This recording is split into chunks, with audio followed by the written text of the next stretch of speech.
Jadi nggak mungkin rumusan masalahnya A dan ininya melenceng Z, seperti itu tidak.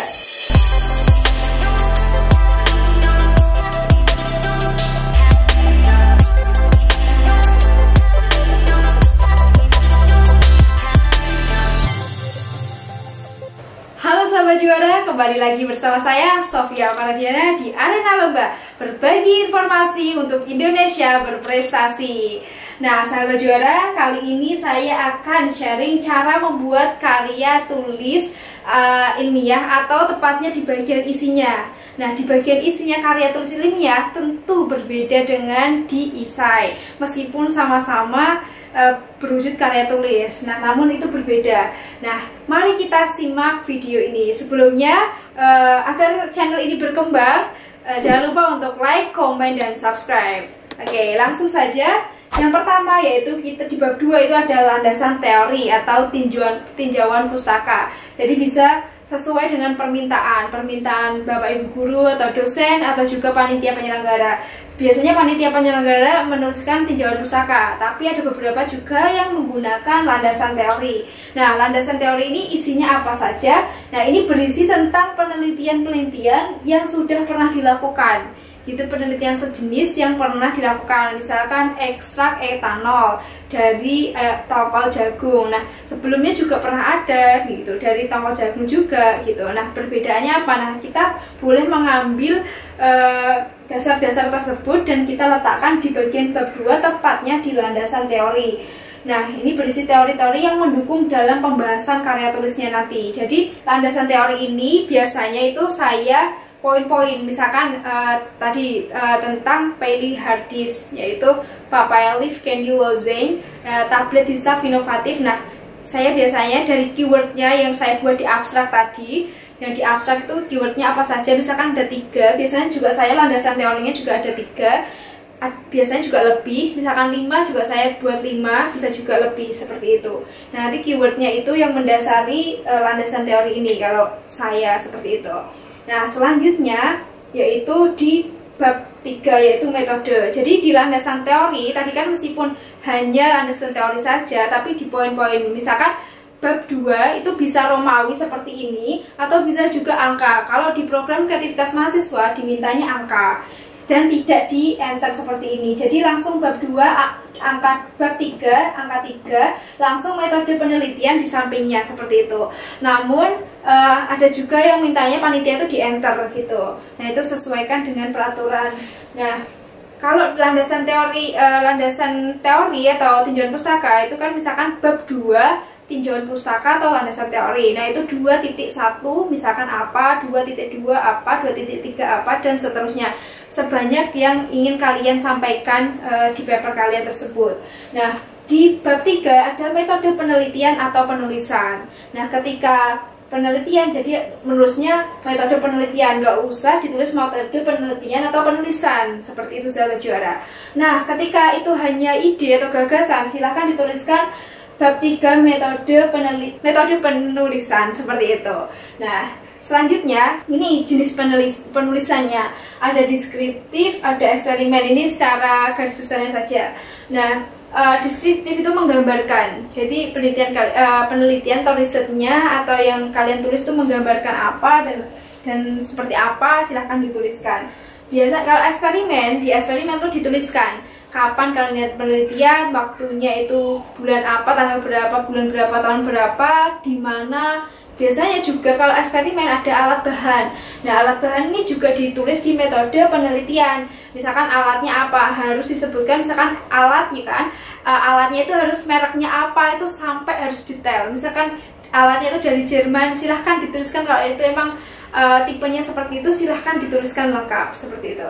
Nah sumber data, kalian harus ambil data itu dari jurnal, buku, skripsi atau tesis, website. Nah biasanya panitia penyelenggara itu juga mencontohkan, kalau dari tesis nanti itu cara membuat daftar pustakanya seperti apa, kalau dari jurnal buku itu seperti apa, itu agak berbeda seperti itu. Nah, teknik pengumpulan datanya itu bisa wawancara, bisa angket, analisis dokumen, dan lain sebagainya. Nah, ini selanjutnya juga ada kerangka berpikir. Nah, ini contoh kerangka berpikir. Nah, ini salah satu yang mewarnai. Jadi, mewarnai karya tulis atau full paper itu tidak melulu harus diwarnai ya, harus berwarna itu enggak. Maksudnya berwarna itu bisa mencantumkan tabel atau grafik dan lain sebagainya. Salah satunya itu bisa berwarna di bab 3, tepatnya di kerangka berpikir. Biasanya dibuat bagan seperti ini. Ada masalah, misalkan gentingnya permasalahan DBD di Indonesia, lalu menurunnya kualitas kesehatan karena permasalahan tersebut dapat menurunkan kualitas kesehatan, sehingga kami membuat obat herbal dalam sediaan Heart Candy Lozenge, yaitu tablet hisap inovatif. Nah, itu yang nyaman dan bisa dikonsumsi oleh semua kalangan. Semua kalangan ini juga harus kita jelaskan di bab 4-nya. Misalkan dari usia berapa sampai berapa, ini bisa dijelaskan di bab 4-nya. Misalkan belum diujikan, karena belum saya ujikan. Nah, ini bisa dituliskan juga langsung saja terang-terangan, belum diujikan untuk usia berapa dan berapa, seperti itu. Nah, asumsi kami karena kita membuat permen, yaitu dan permennya itu nggak pahit dan bisa manis, bisa insya Allah bisa dikonsumsi oleh semua kalangan. Ini seperti itu. Selanjutnya yaitu pembahasan. Nah, di bagian isi, nah inilah yang menjual karya kalian atau inovasi kalian atau terobosan kalian. Nah, di bab 4 itu ada pembahasan. Lalu pembahasannya ada apa saja sih? Nah, kita simak di pembahasan. Nah, ini seperti yang telah saya katakan di awal, bahwa pembahasan sama rumusan masalah itu harus sinkron, harus ada korelasi, harus ada hubungan. Jadi nggak mungkin rumusan masalahnya A dan ininya melenceng Z, seperti itu tidak. Jadi harus sinkron, harus rumusan masalah ini harus dijawab di bagian pembahasan, seperti itu.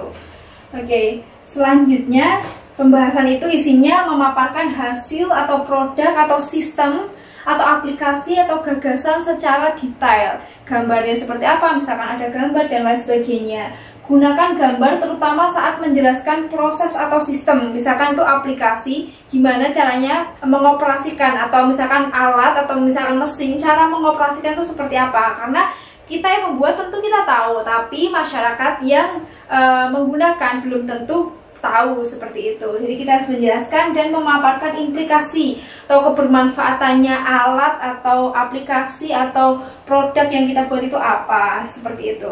Misalkan di pembahasan saya itu mencantumkan ini, yaitu formulasi. Nah, ini formulasinya ini saya buat sama teman-teman tuh sendiri. Jadi di jurnal itu tidak ada formulasi yang seperti ini. Nah, lalu kami membuat formulasi seperti ini. Apakah bisa terbentuk permen atau Heart Candy Lozenge, itu bisa apa enggak? Nah, itu seperti ini. Nah, ini misalkan kalau aplikasi. Nah, di sini silahkan membranding karya kalian itu dengan menampilkan gambar-gambar, yaitu skema cara penggunaan aplikasi Ayu Sehat. Ini karya yang dibuat oleh kakak tingkat saya. Jadi kakak tingkat saya pernah membuat ini dan saya diajarin gimana caranya mengoperasikan ini. Jadi misalkan ini aplikasi, silahkan ada keterangan yang menjelaskan ini gimana caranya mengoperasikan, caranya menggunakan itu seperti apa, seperti itu. Nah, ini kalau aplikasi. Kalau aplikasi saya sendiri belum pernah membuat. Biasanya produk atau prototipe, tapi bukan aplikasi. Nah, itulah sahabat juara, cara membuat isi dalam karya tulis ilmiah. Terima kasih atas perhatiannya. See you.